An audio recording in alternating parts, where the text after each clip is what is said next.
여러분, 어젯밤에는 몸을 어느 쪽으로 기대고 주무셨습니까? 혹시 아무 생각 없이 천장을 똑바로 바라본 채로 눈을 감지 않으셨나요? 편안하다고 느끼며 잠이 들었는데 정작 여러분의 머릿속은 보이지 않는 쓰레기로 가득 차 있었다면 어떨까요? 조금 과장처럼 들리실 수 있습니다. 하지만 저는 수많은 어르신들의 뇌 영상을 보면서 잠자는 자세와 뇌 건강이 생각보다 훨씬 깊이 연결되어 있다는 사실을 매일 확인하고 있습니다. 오늘 이 이야기를 다 듣고 나시면 아마 오늘 밤부터는 저절로 베개 위에서 몸을 돌리고 계실지도 모릅니다. 많은 분들이 치매를 떠올리면 나이가 많아져서 어쩔 수 없이 오는 병, 집안에 그런 분이 계시면 피하기 어려운 병이라고 생각합니다. 물론 나이와 유전도 어느 정도 영향을 줍니다. 하지만 저는 진료실에서 한 가지 공통점을 반복해서 보았습니다. 뇌 속에서 제때 치워지지 못한 단백질 찌꺼기들이 마치 먼지 뭉치처럼 굳어져 있다는 사실입니다. 이 찌꺼기들이 쌓이면서 신경세포 사이에 신호가 잘 오가지 못하고 작은 염증들이 여기저기서 불씨처럼 일어납니다. 그리고 그 결과가 결국 우리가 두려워하는 치매라는 모습으로 나타나는 것입니다. 우리 머릿속의 신경세포는 하루 종일 일합니다. 생각하고, 기억하고, 감정을 느끼고, 가족과 대화를 나누고, 텔레비전을 보면서 웃고 울 때도 뇌는 계속 에너지를 씁니다. 이 과정에서 눈에 보이지 않는 부산물이 계속 생깁니다. 집에서 밥을 하면 설거지 거리가 쌓이듯이 뇌도 일을 많이 한 날일수록 더 많은 찌꺼기가 생깁니다. 문제는 이 찌꺼기를 그때그때 잘 치워주지 못하면 싱크대에 기름때가 굳어 붙듯이 뇌 조직 사이에 달라붙어 버린다는 데 있습니다. 한번 굳어버린 찌꺼기는 시간이 갈수록 주변 조직까지 함께 망가뜨립니다. 그래서 저는 치매를 단순한 기억력 저하가 아니라 뇌 청소에 실패한 결과라고 설명합니다. 실제로 뇌 사진을 찍어보면 어떤 분들의 뇌는 윤곽이 또렷하고 매끄럽게 보이는 반면 또 어떤 분들의 뇌는 여기저기 얼룩이 번져 있는 것처럼 관찰됩니다. 얼룩처럼 보이는 부분이 바로 노폐물이 쌓이고 염증이 일어난 자리입니다. 이런 변화는 갑자기 생기지 않습니다. 젊을 때부터 조금씩 쌓입니다.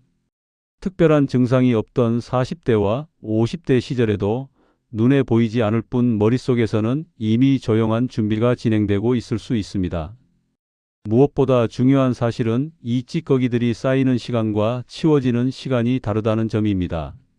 깨어있는 동안에는 뇌가 열심히 움직이며 찌꺼기를 만들고 깊이 잠들어 있는 동안에야 그 쓰레기를 본격적으로 씻어냅니다.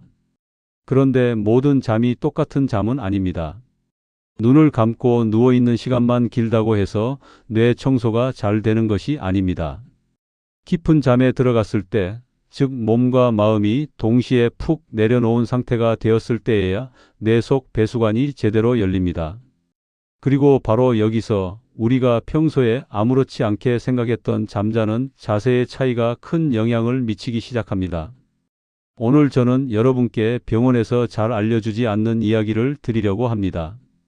약이 아닌 습관, 수술이 아닌 자세, 거창한 기계가 아닌 베개 하나로 뇌 속 환경을 바꾸는 방법입니다. 조금은 충격적일 수 있지만 동시에 매우 단순하고 실천 가능한 내용입니다. 이 영상을 끝까지 함께 하시면 뇌 속 노폐물을 훨씬 더 효율적으로 씻어낼 수 있는 핵심 자세와 더불어 오늘 밤 바로 따라할 수 있는 뇌청소 루틴까지 가져가실 수 있을 것입니다. 여러분의 머릿속 10년을 바꿀 수 있다는 마음으로 차분히 설명드리겠습니다. 건강한 뇌, 오늘부터 함께 지켜요. 구독과 좋아요, 알림 설정 부탁드립니다. 이제 뇌 속에서 무슨 일이 벌어지는지 조금 더 찬찬히 들여다보겠습니다. 우리 몸의 다른 장기들도 일을 할수록 피로 물질이 쌓이지만 뇌는 특히 예민한 기관이라 아주 작은 변화에도 크게 반응합니다. 신경세포는 서로 촘촘히 연결되어 얇은 전선을 주고받듯 신호를 주고받습니다. 그런데 이 사이사이에 노폐물이 끼기 시작하면 전선이 꼬이고 연결이 끊어진 것처럼 신호 전달이 흐트러집니다. 처음에는 내가 왜 이러지 하고 넘길 정도의 사소한 건망증으로 시작될 수 있습니다. 하지만 이 과정이 오랫동안 계속되면 어느 순간 일상생활을 흔드는 수준으로 커집니다. 특히 기억을 담당하는 부위는 이런 변화에 아주 취약합니다. 최근에 있었던 일을 떠올리는 능력, 방금 들은 말을 붙잡아 두는 능력부터 차츰 약해집니다.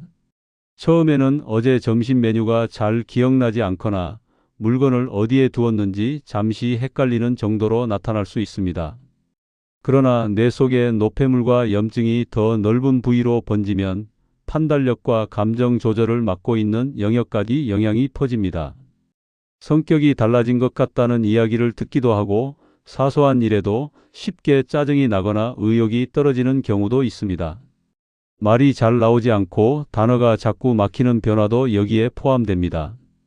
중요한 점은 이런 변화들이 어느 날 갑자기 하늘에서 떨어지듯 생기는 것이 아니라는 것입니다. 겉으로 보이는 증상이 시작되기 훨씬 전부터 뇌 깊은 곳에서는 작은 균열들이 조용히 진행되고 있습니다. 실제로 연구들을 보면 치매로 진단받기 10년, 20년 전부터 이미 뇌 속 노폐물 축적이 시작되어 서서히 범위를 넓혀간다고 알려져 있습니다. 오늘 병원에서 특별한 이상이 없다는 말을 들었더라도 생활 습관이 계속 나쁘다면 머릿속에서는 여전히 작은 쓰레기 더미가 자라고 있을 수 있습니다. 그래서 조기 예방이 무엇보다도 중요하다고 말씀드리는 것입니다. 제가 진료실에서 어르신들에게 가장 안타까운 순간은 이런 때입니다. 그동안 바쁘기도 하고 별일 없어서 검진을 미뤘는데 최근에 조금 이상한 것 같아서 이제야 왔어요. 라고 말씀하시고 검사를 해보면 이미 뇌의 상당 부분이 손상된 후인 경우가 많습니다. 이때는 약과 치료로 진행 속도를 늦출 수는 있어도 예전으로 완전히 돌려놓기는 쉽지 않습니다. 그래서 저는 오늘 영상을 통해 아직 아무 증상이 없다고 느끼는 분들에게도 지금 이 순간이 바로 시작할 수 있는 가장 빠른 때라는 메시지를 꼭 전하고 싶습니다. 우리가 할 수 있는 일은 생각보다 단순합니다. 내가 스스로 청소하는 시간을 충분히 확보해 주는 것, 그리고 그 시간이 최대한 효율적으로 돌아가도록 도와주는 것입니다. 그 출발점이 바로 잠입니다. 잠을 대수롭지 않게 여기고 나야 원래 잠이 좀 부족해도 괜찮아라고 말씀하시는 분들이 많지만 내 입장에서 보면 잠은 휴식이 아니라 작업 시간입니다. 낮 동안 쌓인 찌꺼기를 처리하는 야간 근무입니다. 이 근무가 자주 중단되거나 환경이 나쁘거나 자세 때문에 제대로 작동하지 못하면 뇌는 하루하루 조금씩 더 지쳐갈 수밖에 없습니다. 그렇다면 뇌는 구체적으로 어떤 방식으로 스스로를 청소할까요? 우리 몸에는 림프관이라는 배수관이 있어 여기로 노폐물이 빠져나갑니다. 그런데 뇌에는 일반적인 림프관이 거의 없습니다. 오랫동안 과학자들도 그렇다면 뇌 찌꺼기는 도대체 어디로 사라지는 걸까라는 질문을 품고 있었습니다. 비교적 최근에서야 뇌에도 나름의 배수 시스템이 있다는 사실이 밝혀졌습니다. 뇌척수액이라는 맑은 액체가 머리와 척수를 감싸고 흐르는데 깊은 잠 동안 이 액체가 뇌 세포 사이를 틈틈이 흘러다니며 쓰레기를 씻어낸다는 개념입니다. 우리가 잠들면 뇌세포들은 낮보다 조금 작아집니다. 마치 옷장에 들어있던 옷을 조금 빼내 자리가 생기는 것처럼 신경세포 사이사이에 공간이 넓어집니다. 그 틈으로 뇌척수액이 물기를 이루어 흘러 들어가면서 낮 동안 쌓였던 노폐물들을 휩쓸고 다닙니다. 그러고 나서 이 액체는 정맥을 통해 몸 밖으로 빠져나갈 수 있는 길을 찾아 떨어져 나갑니다. 상상해 보십시오. 집안 곳곳에 먼지가 쌓여 있다가 밤사이에 물청소를 싹 한 것처럼 말끔해지는 모습을요. 뇌는 잠을 자는 동안 이런 정리 작업을 쉼없이 반복합니다. 하지만 이 시스템에는 조건이 있습니다. 눈만 감고 뒤척이는 상태, 잠들까 말까 하는 얕은 잠으로는 충분한 청소가 이루어지지 않습니다. 뇌가 깊은 잠에 빠져들어야 비로소 세포들이 제대로 수축하고 배수관이 넓게 열립니다. 연구 결과를 보면 특히 깊은 숙면 단계에서 뇌척수액의 흐름이 가장 활발해지고 노폐물 제거 효율도 크게 올라갑니다. 반대로 자주 깨고 꿈을 너무 많이 꾸고 뒤척이기만 하는 밤이 반복되면 뇌 청소는 늘 시간에 쫓기게 됩니다. 설거지를 밤만 해놓고 계속 미루는 것과 비슷한 상황이 되는 것입니다. 여기까지 들으시면 그럼 깊은 잠을 많이 자면 되겠구나 하고 생각하실 수 있습니다. 맞는 말입니다. 그런데 의외의 복병이 하나 더 있습니다. 바로 어떤 자세로 깊은 잠에 들어가느냐입니다. 물이 아래로 흐르듯이 뇌척 수액도 결국 중력의 영향을 받습니다. 몸의 방향이 조금만 달라져도 이 물길이 바뀌고 효율이 달라질 수 있습니다. 실제로 다양한 자세를 취한 사람들을 대상으로 뇌척 수액의 움직임을 관찰해 보면 누운 각도와 방향에 따라 노폐물이 빠져나가는 속도가 차이를 보입니다. 이 부분이 오늘의 핵심 주제입니다. 우리가 평소 무심코 선택하던 자세가 뇌 청소를 도와줄 수도 있고 방해할 수도 있습니다. 천장을 보고 똑바로 누워 자는 습관, 오른쪽으로만 기대는 습관, 혹은 팔을 머리 위로 올리거나 베개 없이 자는 습관 등이 각각 뇌척 수액을 흐르게도 막히게도 합니다. 지금까지는 단지 나는 이 자세가 편해서 이렇게 잔다고 생각하셨을지 모르지만 오늘을 기점으로 여러분의 베개 위 선택이 조금 더 신중해지기를 바랍니다.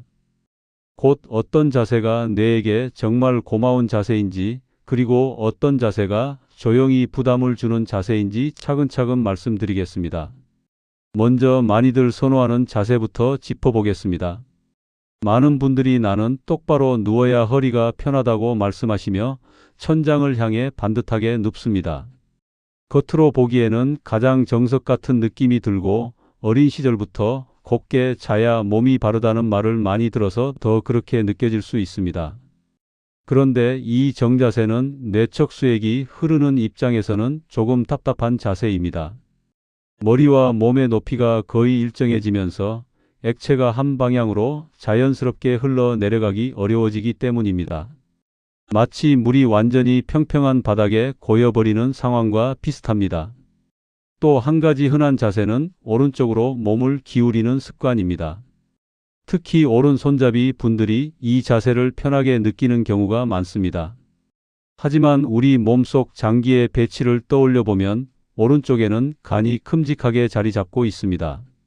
오른쪽으로 누우면 이 장기가 눌리면서 혈액순환과 소화 과정이 다소 부담을 받습니다.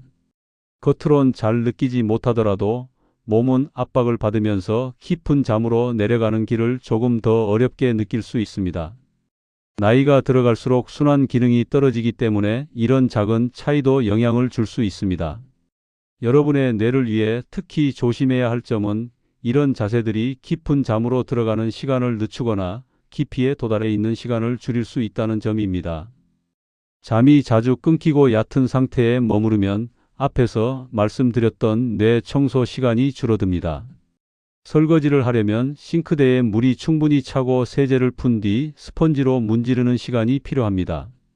그런데 자꾸 누군가 불러서 중간에 멈추게 한다면 늘 그릇에는 얼룩이 남겠지요. 뇌 입장에서도 수면이 끊기는 건 이런 것과 같습니다. 이제 방향을 조금 바꿔볼까요? 다양한 연구와 관찰을 통해 흥미로운 결과가 하나 나왔습니다. 여러 수면 자세 중에서 왼쪽으로 약간 옆으로 기울여 누웠을 때 뇌척 수액 흐름이 비교적 원활하고 노폐물을 배출하는 데 유리한 경향을 보인다는 것입니다.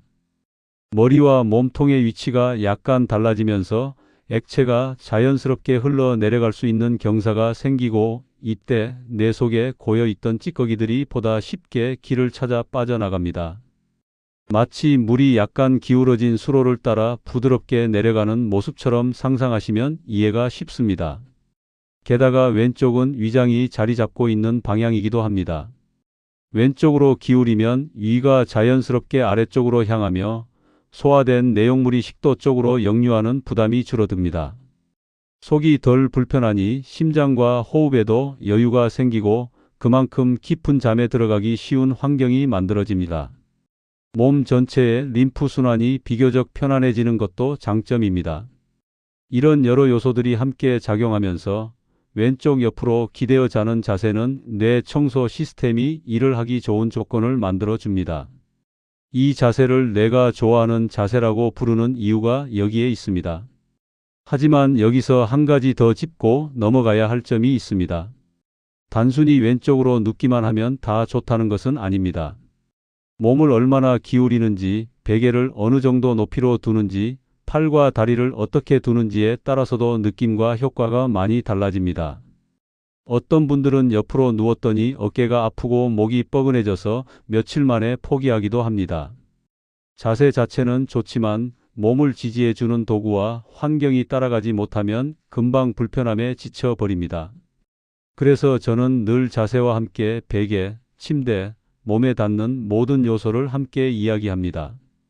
가장 기본이 되는 원칙은 귀와 어깨, 골반이 최대한 일직선이 되도록 맞추는 것입니다. 옆으로 누웠을 때 목과 어깨 사이가 너무 비어 있으면 머리가 아래로 떨어지듯 꺾이고 베개가 너무 높으면 목이 위로 꺾인 상태로 밤을 보내게 됩니다. 둘 다 뇌척수액이 흐르기 좋은 조건은 아닙니다. 부드럽지만 쉽게 꺼지지 않는 베개를 사용해 옆으로 누웠을 때 머리와 척추가 자연스럽게 이어지도록 맞추어 주세요. 무릎 사이에 작은 쿠션을 끼워 골반이 돌아가지 않도록 해주면 허리 부담도 줄어들고 자세를 오래 유지하는 데 도움이 됩니다. 또 하나 중요한 도구가 바로 긴 베개, 즉 바디 필로우입니다. 왼쪽으로 누웠을 때 등 뒤에 긴 베개를 세워두면 밤새 뒤로 돌아 누워 천장을 보는 자세로 바뀌는 것을 어느 정도 막을 수 있습니다. 처음에는 조금 답답하고 어색하게 느껴질 수 있습니다. 하지만 이것은 새로운 습관을 몸에 새기는 과정에서 누구나 겪는 통과 의례와도 같습니다. 처음 며칠만 견디면 몸이 서서히 적응하고 어느 순간에는 오히려 왼쪽으로 기대지 않으면 잠이 잘 오지 않는다고 느끼게 되는 분들도 많습니다. 그렇다면 과연 이런 변화가 실제로 뇌 기능에 도움이 될까요? 저는 이 질문에 답하기 위해 진료실에서 작은 관찰을 해본 적이 있습니다. 밤마다 왼쪽 옆으로 기대어 자는 자세를 꾸준히 시도해 보도록 안내한 뒤 몇 주 후 다시 기억력 검사와 집중력 테스트를 해보았습니다. 모든 분들에게 놀라운 기적이 일어난 것은 아니지만 상당수의 어르신들이 아침에 머리가 덜 멍하다, 어제 일들이 조금 더 또렷하게 떠오른다는 변화를 느꼈다고 말씀하셨습니다. 숫자로도 소폭의 향상이 눈에 띄었습니다. 이 경험들은 저에게 작은 자세 변화가 결코 사소한 문제가 아니라는 확신을 주었습니다. 자세 이야기가 길어졌지만 여기에는 분명한 이유가 있습니다. 약과 기계에 의존하지 않고 우리가 매일 선택할 수 있는 가장 현실적인 변화가 바로 잠자리이기 때문입니다. 물론 모든 사람에게 같은 자세가 정답은 아닙니다. 특정 질환이 있는 분들은 담당 의사와 상의해 적절한 자세를 개별적으로 조정해야 합니다. 그럼에도 대부분의 건강한 시니어 분들에게 왼쪽으로 기대어 자는 습관은 뇌에 조금 더 친절한 선택이 될 가능성이 큽니다. 지금부터는 이 자세의 효과를 더 높여줄 수 있는 음식과 환경 이야기를 이어가 보겠습니다. 우리 몸은 잠을 자기 직전 어떤 상태인가에 따라 밤사이 훨씬 다른 반응을 보입니다. 같은 시간 동안 자더라도 무엇을 먹었는지, 어떤 생각을 했는지, 방안이 어떤지에 따라 깊이와 회복력이 크게 달라집니다. 그래서 저는 자세뿐 아니라 저녁 식사와 가벼운 간식, 그리고 수면 환경을 함께 조정해 보시라고 권합니다. 이 세 가지가 서로 맞물리면 뇌 청소 시스템은 훨씬 수월하게 자신의 일을 해낼 수 있습니다. 먼저 저녁에 선택할 수 있는 간단한 음식들부터 떠올려 보겠습니다. 지나치게 무겁고 기름진 식사는 피하는 것이 좋습니다. 소화기관이 밤늦게까지 바쁘게 움직이면 몸의 에너지가 주로 배 쪽으로 몰리게 되고 뇌를 청소하는 데 쓸 수 있는 여력이 줄어들 수 있습니다. 대신 적당한 양의 견과류와 부드러운 과일은 도움이 됩니다. 특히 마그네슘과 좋은 지방이 풍부한 견과류는 신경을 안정시키고 근육의 긴장을 풀어주는 데 기여합니다. 저녁에 한 줌 정도 즐기는 것으로도 충분합니다. 또한 자연스럽게 수면을 돕는 음료를 활용하는 것도 좋은 방법입니다. 어떤 분들은 나는 잠이 잘 안 오면 약을 먹어야만 한다고 생각하시지만 모든 분이 곧바로 수면제를 사용할 필요는 없습니다. 과일에서 추출한 주스 중에는 수면 관련 호르몬 분비를 도와주는 성분이 들어있는 것들도 있습니다. 단, 설탕이나 인공 첨가물이 많이 들어간 제품은 피해야 합니다. 달콤한 맛이 강할수록 잠을 깨우는 방향으로 작용할 가능성이 크기 때문입니다. 가능하다면 원재료가 단순한 제품을 고르시길 바랍니다. 오래전부터 전해 내려오는 잠 안 올 때는 따뜻한 우유 한 잔이 좋다는 말도 과학적으로 어느 정도 설명이 됩니다. 우유 속에는 우리 몸이 기분을 편안하게 느끼게 하는 물질의 재료가 되는 아미노산이 들어 있습니다. 자기 한두 시간 전에 우유를 살짝 데워 천천히 마시면 체온이 부드럽게 올라갔다가 다시 내려가는 과정 속에서 몸이 자연스럽게 이제 잠들 준비를 하자는 신호를 받습니다. 여기에 너무 자극적이지 않은 음악이나 짧은 스트레칭을 더하면 뇌는 점점 낮의 긴장 모드에서 밤의 회복 모드로 전환됩니다. 이렇게 음식과 음료로 몸의 긴장을 풀어주면 왼쪽 옆으로 기대어 자는 자세 역시 훨씬 편안하게 느껴집니다.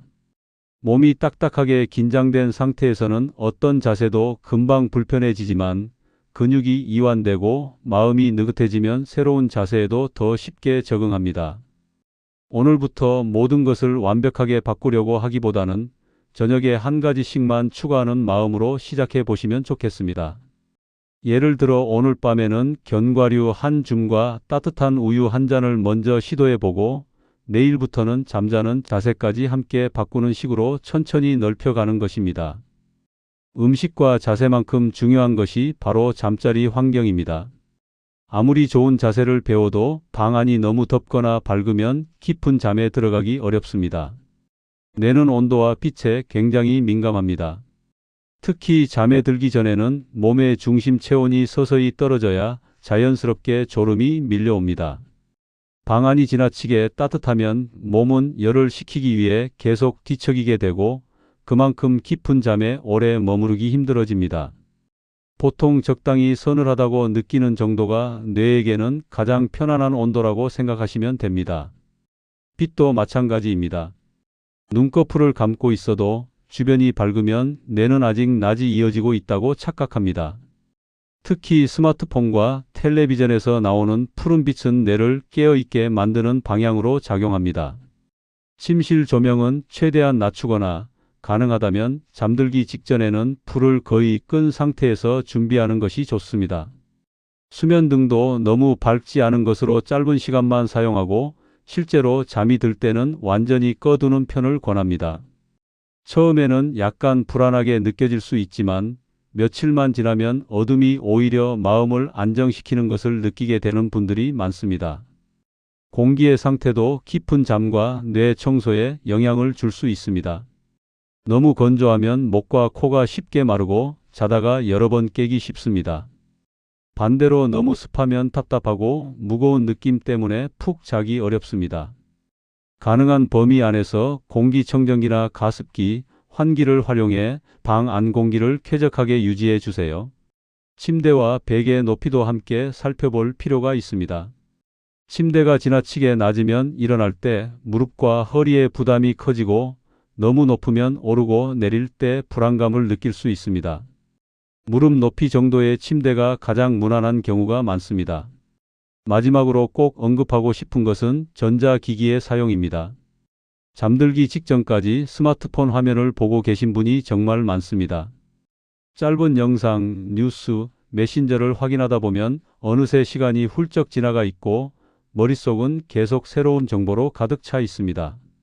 이런 상태에서 눈을 감으면 몸은 누워 있지만 뇌는 여전히 일을 하고 있습니다. 적어도 잠들기 1시간 전에는 스마트폰과 텔레비전을 멀리 두고 대신 조용한 음악이나 책, 간단한 스트레칭으로 마음을 차분히 가라앉혀 보시기 바랍니다. 이것만으로도 잠의 깊이가 달라질 수 있습니다. 이처럼 온도, 빛, 공기, 침구, 전자기기를 한 번에 완벽하게 맞추기는 어렵습니다. 하지만 한 가지씩만 바꾸어도 뇌는 그 차이를 알아차립니다. 오늘은 조명만 줄여보고 내일은 침실 온도를 조금 낮춰보고 모레는 스마트폰 사용 시간을 줄여보는 식으로 우리 뇌에게 이제는 쉬어도 된다는 신호를 조금씩 더 분명하게 보내주는 것입니다. 이렇게 마련된 환경 위에 앞에서 말씀드린 왼쪽 수면 자세와 뇌를 도와주는 저녁 식단이 더해지면 밤마다 뇌 청소 시스템은 훨씬 더 힘차게 일을 시작할 수 있습니다. 지금까지 이야기를 들으시면서 말은 좋은데 실제로 어떻게 시작해야 할지 잘 모르겠다는 생각이 드실 수도 있습니다. 그래서 저는 진료실에서 어르신들께 항상 아주 구체적인 뇌청소 루틴을 제안합니다. 완벽하게 지키지 못하셔도 괜찮습니다. 중요한 것은 방향입니다. 조금씩이라도 뇌에게 더 좋은 선택을 계속 반복하는 것이 결국 큰 변화를 만들어 냅니다. 우선 저녁 식사 시간을 먼저 돌아보면 좋겠습니다. 잠들기 바로 전에 많은 양을 드시는 습관은 가능하면 줄이는 편이 좋습니다. 소화기관이 분주하게 움직이는 동안에는 뇌도 완전히 쉬기 어렵습니다. 가능하다면 잠들기 3시간 전까지는 식사를 마치고 그 이후로는 물이나 가벼운 간식 정도만 드시는 방식으로 시간을 조정해 보세요. 처음에는 배고픔 때문에 잠이 더 안 올 것 같지만 일주일 정도 지나면 몸이 새로운 리듬에 적응하며 오히려 더 깊게 잠들었다고 느끼는 분들이 많습니다. 잠들기 한두 시간 전에는 뇌를 편안하게 만드는 음식을 조금 활용해 보시길 권합니다. 너무 많은 종류를 복잡하게 준비할 필요는 없습니다.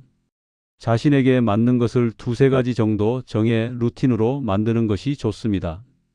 예를 들어 이른 저녁 식사 후에는 견과류와 과일을 조금 곁들이고 자기 1시간 전에는 과일 주스를 한 잔 마신 뒤 침대에 눕기 직전에는 따뜻한 우유나 허브티를 천천히 마시는 식입니다.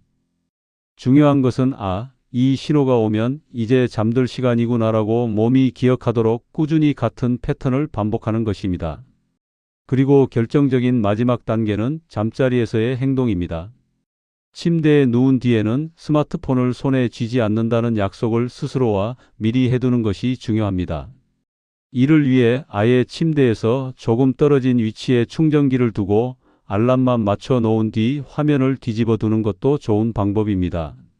침대 위에서는 몸을 왼쪽으로 살짝 기울여 눕고 등 뒤에는 긴 베개를 기대어 두어 뒤로 돌아 누워 버리는 것을 막습니다. 팔과 다리는 최대한 편안하게 내려두고 어깨와 목에 과한 힘이 들어가지 않도록 숨을 몇 번 깊게 고르며 긴장을 풀어줍니다.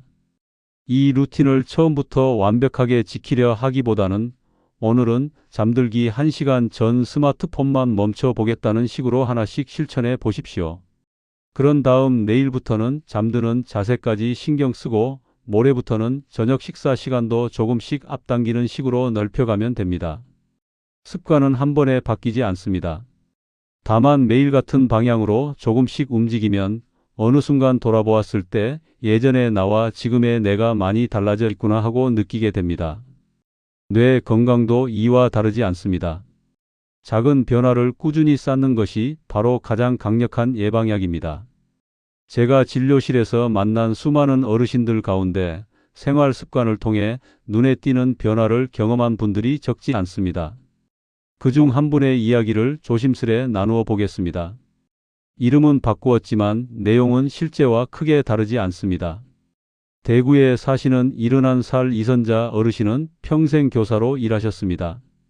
늘 꼿꼿하고 성실한 성격이셨지만 은퇴 후 몇 년 사이에 머리가 자꾸 흐려지는 것 같다는 불안을 느끼고 내원하셨습니다. 최근 일정을 헷갈리고 물건을 찾느라 집안을 자주 뒤집어 놓게 된다고 하셨습니다. 검사 결과는 아직 치매라고 말할 단계는 아니었지만 분명 주의가 필요하다는 신호를 보여주었습니다. 저는 약을 처방하는 것과 동시에 잠과 관련된 생활 습관을 꼼꼼히 여쭈었습니다.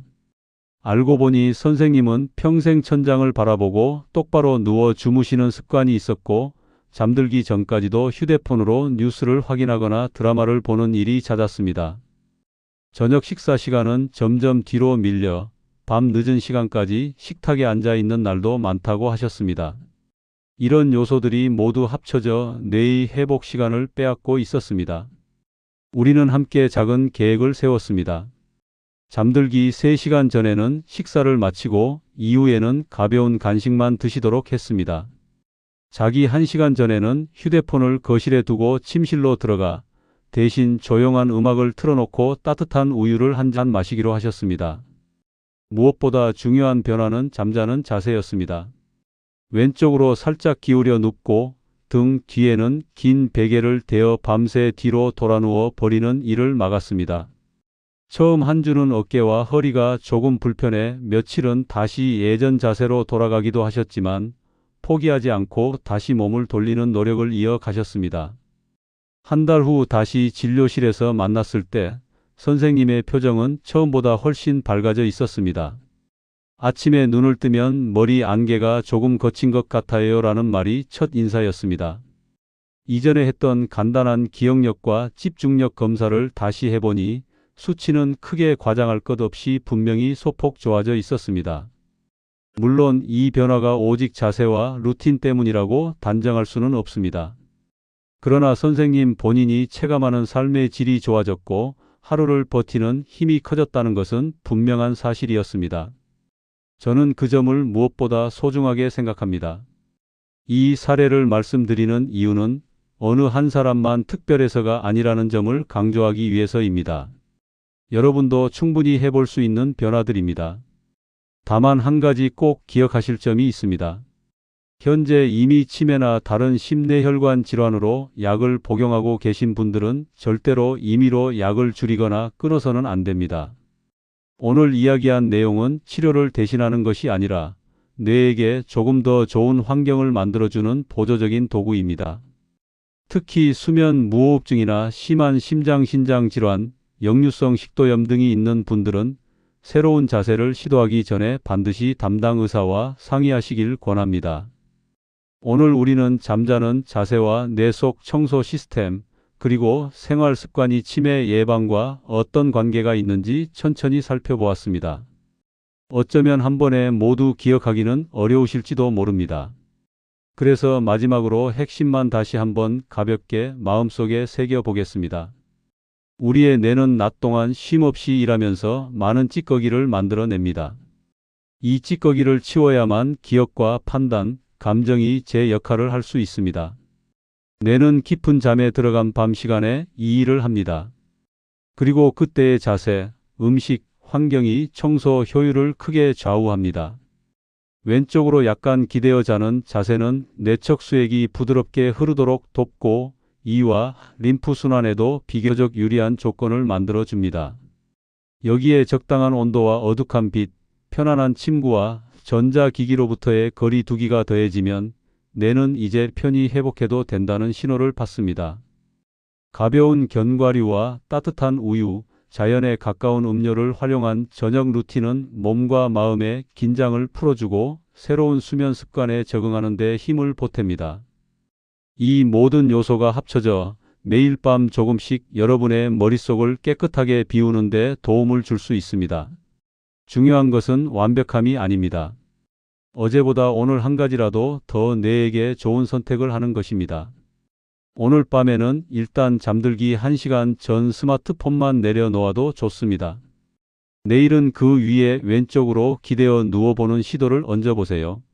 모레에는 저녁 식사 시간을 조금 앞당겨 볼 수 있습니다.